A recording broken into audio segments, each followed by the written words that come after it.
Hi everyone, Larry Parman here, broadcasting from Austria, specifically from the top of a Viking cruise ship floating down the Danube River, or up the Danube River. I'm not sure which one we're on. In any event, special place, as you can imagine. I want to share a couple thoughts with you about the concerns people have about utilizing an irrevocable trust in connection with their estate plan. Now, there are a variety of reasons why people might choose an irrevocable trust. It might be to remove assets from their countable asset estate in terms of qualifying for Medicaid.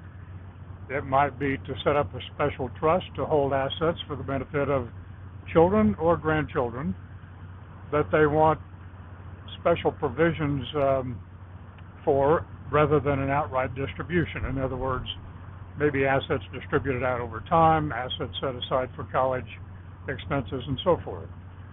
Sometimes we've even used an irrevocable trust to be the general partner of a family limited partnership. There are a number of reasons to utilize an irrevocable trust. Before the estate tax exemption became so high, we would use irrevocable trust to own life insurance in order to keep the death benefit proceeds from being includable in your taxable estate. So what are the concerns people have, and how can they be mitigated? Well, first of all, irrevocability doesn't carry quite the same meaning that it did just a few years ago. Now, for example, there are ways that irrevocable trust can be modified.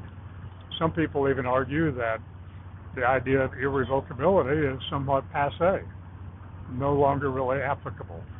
Let's take a look at why they say that. First of all, if your document includes a provision, an appropriate provision, that appoints a trust protector or has a method to appoint a trust protector or trust director in Oklahoma, it's often possible for that trust protector to amend the document for you, even though you don't have the ability to amend it yourself.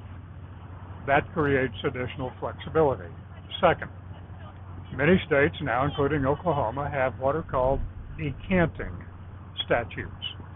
That means that you can create a new irrevocable trust, take the assets in the old existing irrevocable trust, whose provisions might now be outdated, pour those assets into the new decanted trust that has the updated provisions.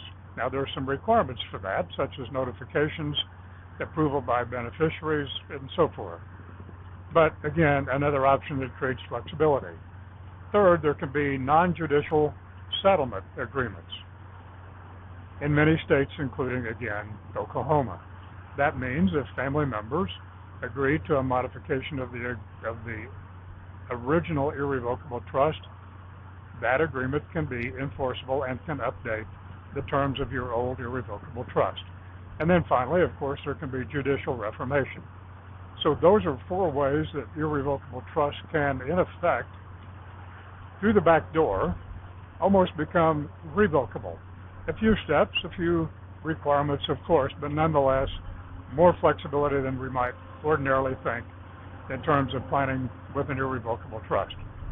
So I'm going to sign off. There'll be more to say about many topics as we go through the trip, but I hope you guys are doing well. Look forward to talking soon. Take care. If you would like to learn more about creating an estate plan for your family, protecting your assets if you have to go into a nursing home, or transitioning your business, call 405-843-6100 or send an email to info@parmalon.com. That's 405-843-6100 and info@parmalon.com. Thank you.